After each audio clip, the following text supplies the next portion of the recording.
საფრანგეთის საელჩო დუმილით ხვდება საქართველოს საგარეო საქმეთა მინისტრის შეურაცხყოფას ეგრეთ წოდებული უფლებადამცველისგან, რომლის ორგანიზაციასაც დიპლომატი სტუმრობდა. ქრონიკა პასუხს მეორე დღეა უცდის. მეგინ არსავიძეა პირდაპირ ეთერში.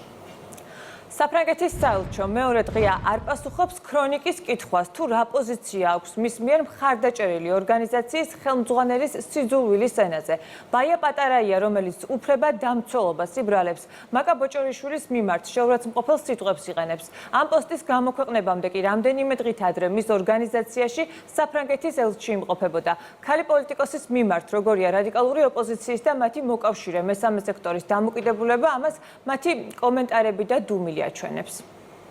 ფიქრობ თუ არა, რომ საელჩოს უნდა იყოს გარკვეული რეაგირება, განცხადება შეურაცხყოფელ პოსტის იგივე ელჩმა და თქვენ სხვა კითხვები თუ არ გაქვს? ეს არის სიტყვისა და გამოხატვის თავისუფლება და ყველა ადამიანი თავად არჩევს რა ფორმით გამოხატავს ამას.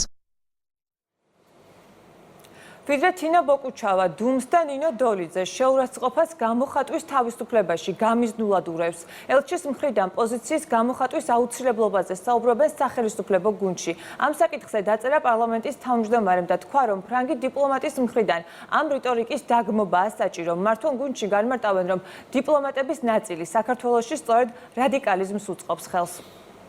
ეს არის ის ტენდენცია, იმ ტენდენციის გაგრძელება, რასაც ჩვენ ამდენიმე წელია უკვე ვაკვირდებით და განსაკუთრებით ეს ბოლო თვეების განმავლობაში პიკში იყო, ასე ვთქვათ, ადამიანები, რომლებიც უპირველესად თავად უნდა იცავდნენ ადამიანის უფლებებს, თავად არიან ადამიანის უფლებების დამღვევები და ამ პროცესის მებაირაღეები. სულ ცოტა ელჩის პოზიცია უნდა იყოს ის, რომ მინიმუმ ამ ადამიანებს აუხსნას, რომ ის დაფინანსებას რასაც შეიძლება იღებდნენ ფინანსურს, პოლიტიკურს, სხვა ტიპის მხარდაჭერას, რასაც შეიძლება იღებდნენ ეს ორგანიზაციები, ეს დახმარება, ეს მხარდაჭერა არ უნდა ხმარდებოდეს იმას, რასაც ჩვენ ხედავთ. არ უნდა ხმარდებოდეს ადამიანების ბულინგს, მათზე ტერორს, ზეწოლას, ფსიქოლოგიურ შანტაჟს. სამწუხაროდ, აქ მოქმედმა ბევრმა დიპლომატიურმა მისიამ ჩვენი საზოგადოება შეაჩვია კოლექტიური ნაცმოძრაობის ლობიზმს, რაღაცა ვიწრო პოლიტიკური ანგაჟირებით განცხადებებს ყოველგვარად გავიდნენ დიპლომატიური ჩარჩოებიდან, მაგრამ არა უშავს. ეს ძალიან მალე უნდა დასრულდეს წესი და რიგით, ასე რომ აქ გასაკვირს ნამდვილად ვერ ხედავთ, თითოეული ესეთი შეურაცხყოფელი ენა მხოლოდ და მხოლოდ მეტყველებს იმაზე, ვინც ამ ენას იყენებს.